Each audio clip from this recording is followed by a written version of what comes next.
made it onto episode 2 and we're going to do a Chana Saag today, which is one of my favourite meals. So let's get straight into it.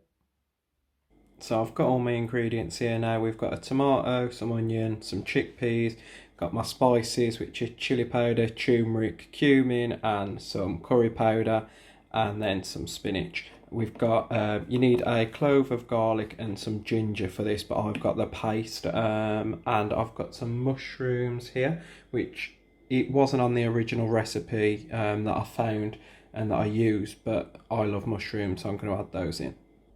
Right, so now let's get ready to make this Chana Saag. And first thing you do, get 2 tablespoons of oil and put that in there, let that warm up a bit. I've put it in there now, it's already warm, and then just chop your onion up and then chop them in.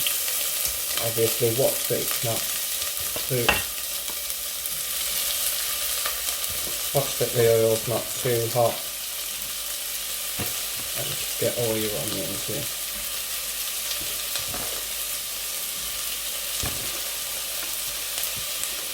Okay, I've got those in now.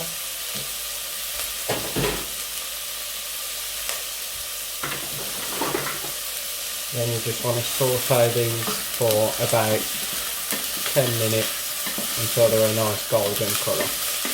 Okay, so now the onions, they're browning off quite nice. What I'm going to do now is I'm going to add some garlic and some ginger in there. So I'm using a paste here, but it's 2 cloves of garlic and 1 grated ginger. So, but the pastes are quite easy to get, and it tells you on the packet what they are. So get those and mix those in and let those mix for 3 to 5 minutes just to get those flavours in with the onions and to finish off the onions.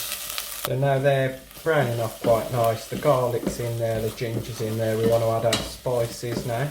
So I've put them in here. I've got some cumin, some turmeric and some chili powder. So get those mixed in and then keep that on for about a minute, again on a medium heat. It probably will get stuck to the bottom of the pan, so if you get a tablespoon or 2 tablespoons of warm water to get it off the bottom of the pan, that'll be fine. And then keep that going for about a minute, and then we'll add the tomatoes next. Guys, so you can smell it coming along really good now. You should be able to smell all the spices. I'm going to chuck in the tomato now.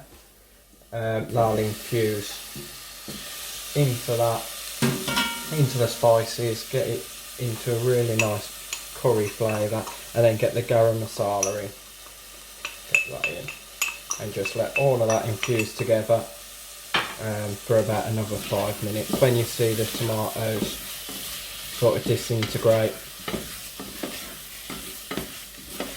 you'll know that they're nearly done.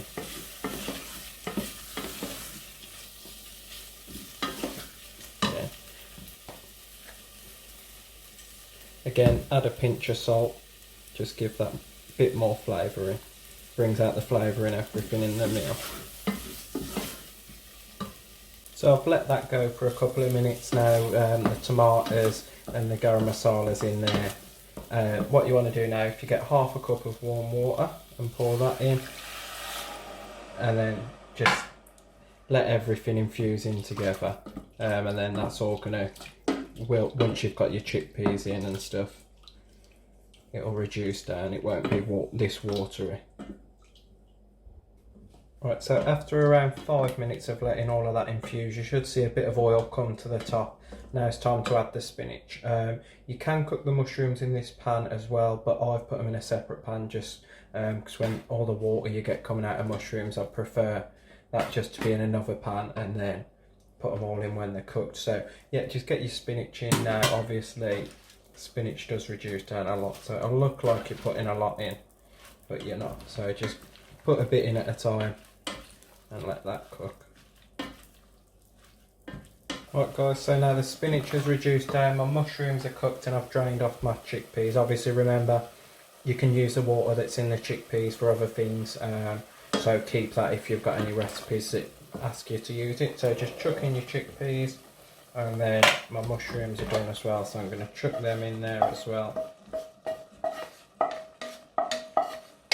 everything in there now. Just mix that all up together and then just let the chickpeas cook for around 5 minutes or so.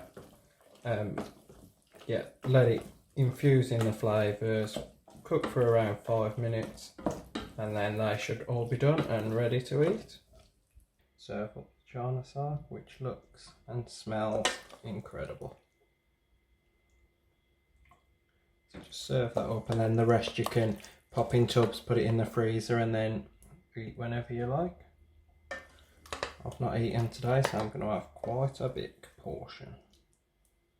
There we go. So now I'm going to give you a look at that. That looks great. So now, there we go.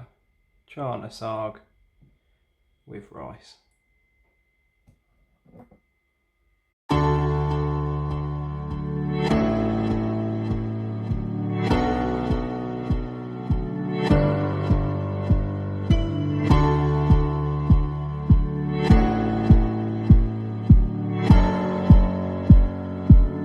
So guys, I hope you enjoyed the recipe. If you did, give me a like, give me a subscribe, and we'll have plenty more of where that came from. So next week I'm going to not do a cooking one because I'm actually going to Forest Green for the weekend. Don't know if you know, but I own Confectionery, so you've probably seen my YouTube channel from there.